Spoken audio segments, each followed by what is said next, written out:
In the cold waters of the Arctic and subarctic lives one of the most recognizable whales on Earth, the beluga. Unlike the dark, streamlined giants many people imagine when they hear the word whale, the beluga is pale white, round-headed, and surprisingly expressive. It is sometimes called the white whale, because it is the only cetacean that regularly appears in this color. It has also earned the nickname sea canary, thanks to the whistles, chirps, clicks, and high-pitched calls it produces underwater. Belugas are not just unusual-looking animals.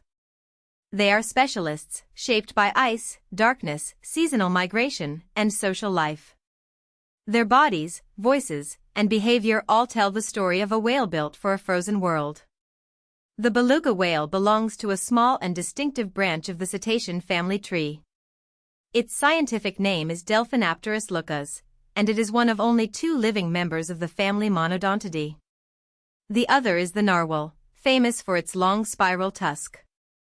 Belugas are the only living members of their own genus, which makes them biologically unique, not just visually memorable.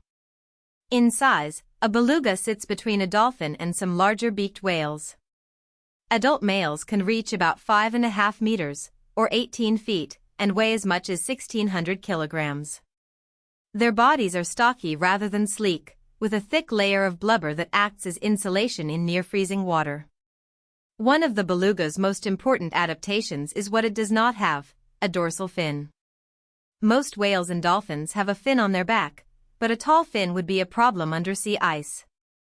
Belugas often swim beneath frozen surfaces, where a protruding fin could scrape against ice or make movement harder in tight spaces.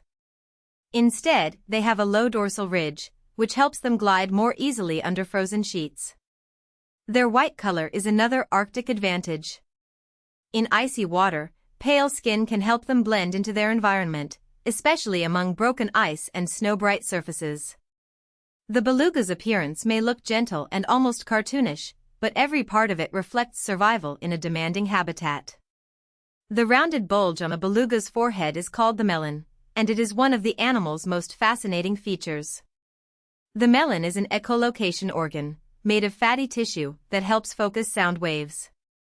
Belugas send out clicks, then listen for returning echoes to understand what surrounds them.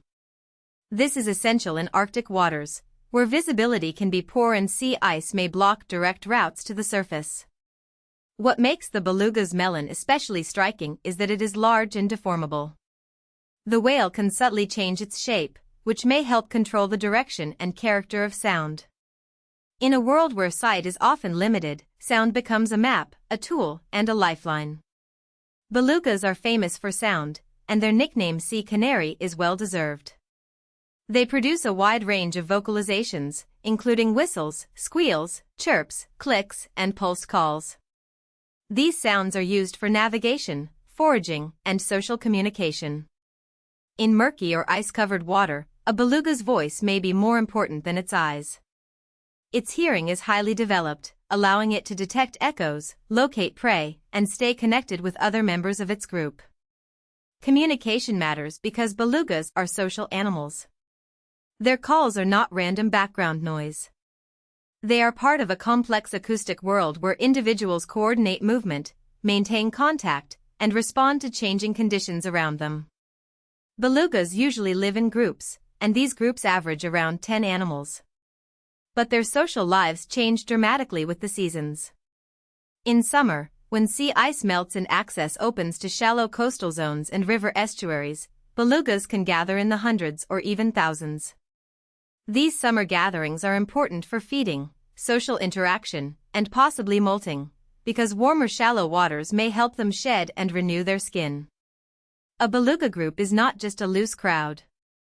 These whales are gregarious, meaning they actively seek social contact. Their coordinated movements, constant vocal exchanges, and seasonal congregations reveal an animal that survives not only through physical adaptation, but also through community. Although belugas are powerful animals, they are not known for speed. They are relatively slow swimmers compared with many dolphins and open-ocean predators. But speed is not their main survival strategy. Instead, they are maneuverable, acoustically skilled, and capable divers. Belugas can descend to depths of around 700 meters, or about 2,300 feet. That ability allows them to search for food below the surface and move through layered marine environments. Under Arctic ice, diving is also linked to survival because breathing opportunities may be limited. A beluga must find openings, leads, or breathing holes in the ice, and echolocation helps it navigate toward those crucial access points. Belugas are opportunistic feeders, which means they do not rely on one single food source everywhere they live. Their diet changes depending on location and season. They may eat fish, crustaceans, worms, and other marine animals found in Arctic and subarctic ecosystems. This flexibility is valuable because northern environments change dramatically through the year. Ice cover, prey movement, river flow, and coastal productivity all shift with the seasons. A beluga feeding strategy has to match that changing world. In summer estuaries and coastal areas, food availability can be very different from winter conditions near the Arctic ice cap. Their success depends on moving, listening, diving, and adjusting. Most beluga populations are migratory. Many spend winter near the Arctic ice cap, then move toward warmer river estuaries and shallow coastal areas when sea ice melts in summer. These migrations are not casual wandering. They are seasonal responses to ice, food, breeding needs, and safe habitat. Belugas are found across the Arctic Ocean and around the coasts and seas of North America, Russia, and Greenland. Their global population is estimated at around 200,000, but that broad number can hide serious local problems. Some populations are more stable, while others are small, isolated, or declining. A species can seem numerous overall while particular communities remain at real risk. Humans have a long history with belugas.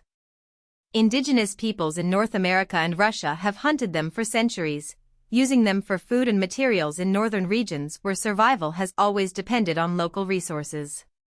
Later, non-native commercial hunting, especially by Europeans during the 19th and part of the 20th century, placed additional pressure on beluga populations. Today, beluga hunting is not managed by the International Whaling Commission in the same way as many other whales. Regulations vary by country, and certain Inuit, Alaska Native, Greenlandic, and Russian communities are allowed to hunt belugas for consumption and, in some cases, sale. This creates a complex conservation picture shaped by culture, subsistence, law, and population health. Belugas face threats beyond hunting. Natural predators include polar bears and killer whales, both of which can take advantage of vulnerable whales in certain conditions. But many modern pressures come from human activity. River and coastal contamination can introduce pollutants such as PCBs into the food chain. These chemicals can bioaccumulate, meaning they become more concentrated as they move upward from smaller organisms to larger predators. Climate change also alters the sea ice patterns belugas depend on. Less predictable ice can change migration routes, prey availability, and exposure to predators or human activity. Infectious diseases add another layer of risk, especially for populations already stressed by pollution, habitat change, or low numbers. The beluga whale is often described as charismatic because of its apparent smile, gentle appearance, social behavior, and graceful movement. That charisma has made belugas common in aquariums and marine parks, but it should not distract from what they truly are, highly adapted Arctic mammals with complex communication and demanding ecological needs. Conservation status varies. The species has been listed as near threatened, while some local populations, such as the Cook Inlet belugas in Alaska, are considered critically endangered. Others in parts of Canada, including eastern Hudson Bay, Ungava Bay, and the St. Lawrence River, are endangered. The beluga's future depends on understanding the difference between admiration and protection. To truly value this white whale, we have to protect the icy, noisy, changing world it calls home. If you found this helpful, please like this video and subscribe for more explainers.